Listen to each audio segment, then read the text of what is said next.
The eighth house is the house of healing and regeneration, helping us find strength through deep transformation and renewal.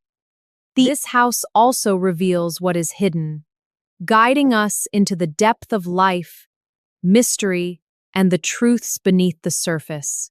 The eighth house is connected to deep bonds and acceptance, showing how trust can create powerful emotional connection and intimacy. This house also relates to other people's resources, inheritance, and shared wealth, helping us understand what is given, passed down, and exchanged. The eighth house teaches endings and beginnings, reminding us that change can open the way to rebirth, healing, and a new chapter.